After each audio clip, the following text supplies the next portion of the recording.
Salut à tous, on est à Sensé au nord de Mâcon, on est le 2 mai 2023.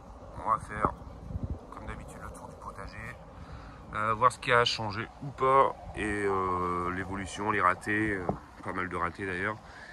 Et voilà, donc là on part sur les hémorrhocales, donc à l'entrée de la maison, avec la vigne derrière. Donc cette vigne là, je l'avais taillée en février. Donc elle a bien poussé. L'olivier, j'ai pas retaillé cette année encore. Ça c'est une petite mangeoire avec une noix de coco que j'ai faite avec une chaîne. Terminée. Des bleuets des montagnes, toujours aussi magnifiques. Ça j'en ai partout. Hein. Tous les ans j'en ai partout, avec les arômes derrière. Voilà. La vigne. La clématite violette toujours pas sortie pour l'instant. Ça ne serait tardé. Hop, une petite fleur là.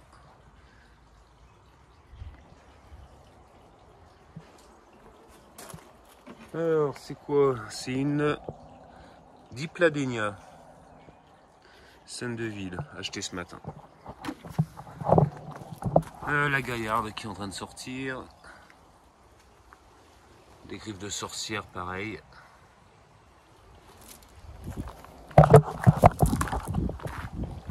Ensuite, on voit que les groseilliers ils ont super bien pris. Pour une fois que je les taille en fait, c'est superbe. Le bassin qui repart super bien. Hop, le papyrus au milieu. Le jonc à côté. Là j'ai acheté un lin de Nouvelle-Zélande. Dans une brocante. Maintenant on trouve des plantes dans les brocantes donc c'est cool. 5 €. Un Strelzylia. Hop. Donc, je sais pas si vous connaissez, hein, c'est l'oiseau du paradis. J'en avais acheté 3 en décembre sur Brico Privé. J'ai pas de pub à donner, mais bon, franchement, 30 € les 3, frais de port compris. Et les 3 ont super bien pris, hein, donc ils mesuraient 10 cm et ils ont pris facile 20 cm depuis 2 mois. Ok.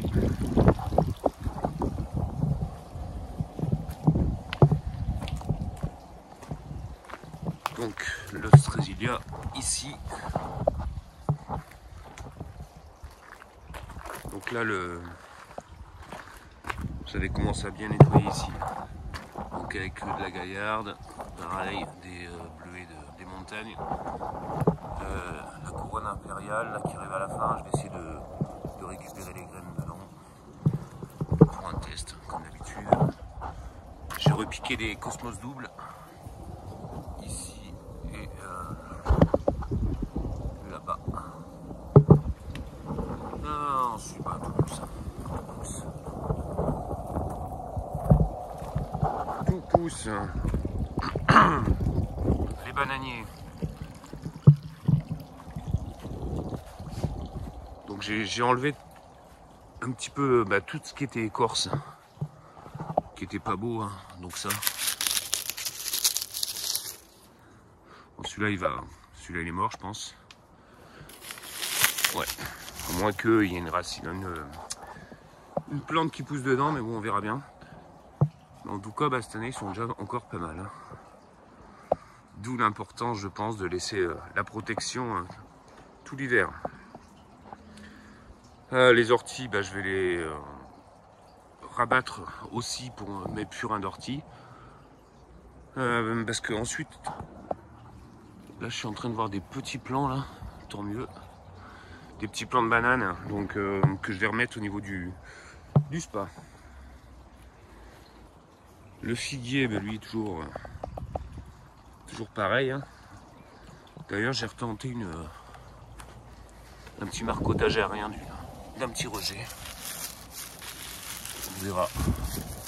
verra ce que ça donne. Je vous l'ai déjà montré dans une vidéo, hein, ça avait bien fonctionné. Donc on continue. Là on a commencé les melons. Donc melon Santon, melon blanc d'Espagne. J'ai un melon Santon. Melon Canari. Et un autre Santon. Oui, j'ai pas attendu les 5 glaces. Mais bon, moi j'y crois pas trop aux 5 glaces. Franchement, vu les températures qu'ils annoncent, c'est pas grave. Moi je fais, je tente. Et de toute façon, voilà, dans leur pot, là, ils commençaient à être tout jaunes, hein, quand on voit là les plants, ils ont repris, hein, je les ai mis il y a 2 jours. Ils ont quand même repris, vous voyez, c'est jaune. Hein. Donc on tente, mais au pire, j'en achèterai, c'est pas grave. Ensuite, j'ai repiqué les choux également. Donc là, tout ce que vous voyez, c'est le chou kale. C'est ça. Donc je le garde, hein, pour les pollinisateurs, comme d'habitude. Et en plus, ça apporte franchement de la couleur. Donc du coup, au pied, j'ai remis, c'est du chou-fleur que j'avais semé. Moi, j'en ai eu une dizaine qui ont pris. Il y en a déjà qui ont commencé à se faire bouffer par les limaces. Hein. Comme d'habitude. Pas grave. Enfin, pas grave. Ça fait chier, mais pas grave. Du coup, j'ai lancé tout ce qui était courge. Vous allez me dire, c'est super serré. Bah ouais, j'en ai mis 12 par... en gros, il y a 1 mètre carré, un peu plus. J'en ai mis 12 à chaque fois. En sachant qu'il y en a déjà qui se font bouffer. Celui-là, en l'occurrence... Voilà. Voilà ce qui reste. C'était une courge Pink Banana Jumbo. Donc j'en ai une autre là, une autre là. Après, courge Jaradal. Courge Golden Delicious. Des potirons. Quand j'ai mis potiron, c'est parce que c'est des graines de potiron que j'avais et je connais pas la variété. Potiron 2018 quand même. Donc celui-là, des graines, elles avaient 5 ans. Et voilà, ça se tente. Hein. Faut tenter les choses dans la vie. Mon petit jasmin là. Magnifique celui-là. Hop, inspiré du Japon. Là, c'est pas trop encore en fleurs, mais bon, ça viendra. Hein. Ça viendra tout le long. Et du coup,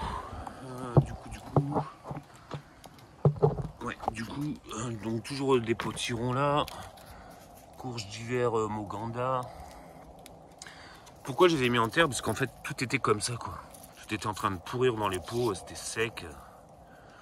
Donc j'ai dit franchement, allez hop, on tente. Il y a des tournesols là qui sont poussés au milieu là. Donc c'est bien, si ça peut grimper un peu dessus, on verra bien. On verra bien. Donc ouais, en tout il y a 24 plants de courge potiron dans ces 2 bacs. Là j'ai encore des belles salades à récolter. Avec la consoude autour. Joli, hein. Et le grand plant de ciboulette, tout en fleurs, magnifique. Et là en fait, ça va être l'espace pour les courgettes, les concombres, pardon. Concombres, ouais, je veux que ça monte, je vais mettre des fils. Donc, hop, d'en bas, en haut, comme l'année dernière. J'avais juste mis une barre l'année dernière. Mais là, je l'ai dédoublé en fait pour que ça monte de part et d'autre. Voilà. Côté terrasse, enfin côté avant de la maison. Je crois qu'on va en rester là, ça fait déjà 10 minutes. Et ce que je vais faire en fait, c'est faire... je vais juste pousser la vidéo jusqu'à l'embouchure du jardin. Donc là, toujours mon compost. Et après, ici, donc j'ai remis du melon. Pareil, donc j'ai préparé en fait la... Je vais mettre des barres comme ça pour que ça monte dessus. Parce que là, je suis vachement chaud au niveau de la place, quoi. Là, c'est quoi? C'est un melon... je sais plus, bail blanc d'Espagne, melon canari, melon blanc d'Espagne, melon canari et compagnie. Donc là il y en a 9 dans une toute petite partie, donc c'est pareil, il faut que ça grimpe quoi.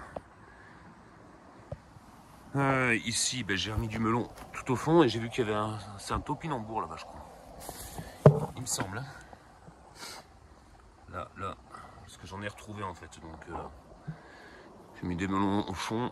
Là c'est toujours mes Smith Quetch que j'avais mises il y a 1 an. 2 ans peut-être.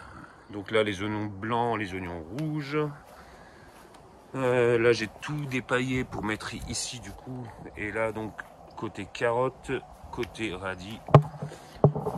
Côté carotte, radis. Hop, on attaque. Et encore. Voilà un petit peu de limace hein, comme d'hab. Ça c'est une carotte de l'année dernière. Après il y a des patates qui sont poussées spontanément. Voilà, écoutez, on va en rester là pour ce tour. Et bah après on enchaînera là-dessus. Donc avec une nouvelle structure hein, qui continue, encore et encore. On va juste terminer sur mon fumoir que j'avais fabriqué l'année dernière. Voilà, tout à base de planches. Hein. J'avais chopé l'idée sur Pinterest. Donc là j'ai rajouté le petit thermomètre. Tac. Je monte l'intérieur. Les petits crochets trouvés en brocante. Tringle à rideau en haut. Et voilà. Et la petite trappe pour l'aération. Donc fumoir à froid que j'ai transformé également en... Ça peut faire le fumoir à chaud. Donc j'ai juste le barbecue là, boum, que vous voyez là, à brancher la gaine directement ici. Tac.